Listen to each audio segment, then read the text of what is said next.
ज्योति नंद के साथ जंगल में जाकर खदान में मिट्टी खोद रही थी। वहाँ पर साहू की मां थी। मिट्टी खोदते समय नंद के हाथ से साहू का बच्चा मर गया। इससे साहू माता बहुत नाराज हो गई और बोली, मैं तेरी कोख बांध दूंगी। तब नंद अपनी सातों भाभियों से बोली, तुम में से कोई अपनी कोख बंधवा लो। सभी भाभियों ने अपनी कोख बंधवाने से इनकार कर दिया, परंतु छोटी वाली भाभी सोचने लगी कि अगर मैंने अपनी कोख नहीं बंधवाई तो सासू जी नाराज हो जाएंगी। यह सोचकर नंद के बदले में छोटी भाभी ने अपनी कोख बंधवा ली। अब इसके बाद उसको जो बच्चा होता वह 7 दिन का होकर मर जाता। एक दिन पंडित को बुलाकर पूछा, मेरी संतान 7वें दिन क्यों मर जाती है?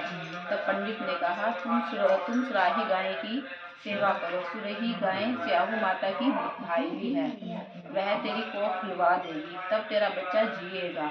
अब वह बहुत जल्दी उठकर चुपचाप सुरही गाय के नीचे साफ सफाई कर आती। सुरही गाय ने सोचा, रोज उठकर कौन मेरी सेवा कर रहा है, सो आज देखूंगी। गौ माता खूब सवेरे उठी, क्या देखती है कि एक साहूकार के बेटे की बहू उसके नीचे साफ सफाई कर रही है। गौ माता उससे बोली, क्या मांगती है? साहूकार की बहू बोली, स्याहू माता तुम्हारी भाईली है और उसने मेरी कोख बांध रखी है, सो मेरी कोख खुलवा दो। गौ माता ने कहा, अच्छा। अब तो गौ माता समुद्र पार साहूकार की बहू को अपनी भाईली के पास लेकर चली। रास्ते में कड़ी धूप थी, तो वह दोनों एक पेड़ के नीचे बैठ गई। थोड़ी देर में एक सांप आया। उस पेड़ पर गरुड़ पंखनी का एक बच्चा था। सांप उसको डसने लगा। तब साहूकार की बहू ने सांप मारकर ढाल के नीचे दबा दिया, बच्चे को बचा लिया। थोड़ी देर में गरुड़ पंखनी आई तो वहां खून देखकर साहूकार की बहू को चोंच मारने लगी। तब साहूकार की बहू बोली, मैंने तेरे बच्चे को नहीं मारा, बल्कि सांप तेरे बच्चे को के करीब आया था। मैंने तो तेरे बच्चे की रक्षा की है। यह सुनकर गरुड़ पंखनी बोली, मांग, तू क्या मांगती है? वह बोली, 7 समंदर पार स्याहू माता रहती है, हमें तो उसके पास पहुंचा दे।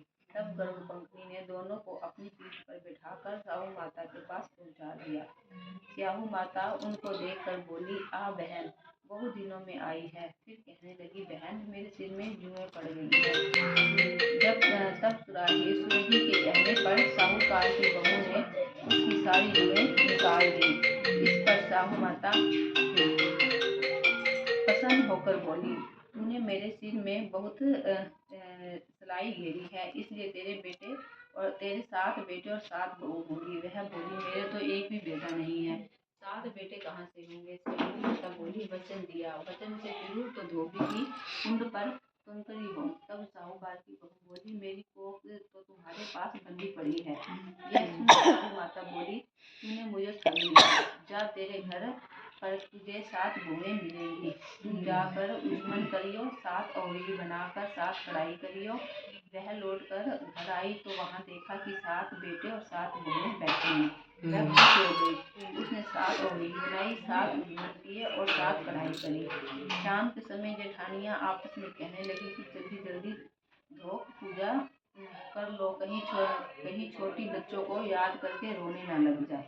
थोड़ी देर में उन्होंने अपने बच्चों से कहा, अपनी चाची के घर जाकर देख आओ कि वह अभी तक रोई क्यों नहीं।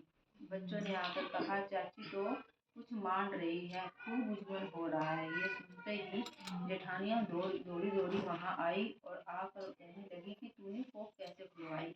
वह बोली, तुमने तो कोख बंधवाई नहीं, तो मैंने कोख बंधवा ली थी। अब स्याहू माता ने अपनी कृपा करके मेरी कोख खोल दी है। हे स्याहू माता, जिस प्रकार उस साहूकार की बहू की कोख खोल, उसी प्रकार हमारी भी कोख खोलिए। एक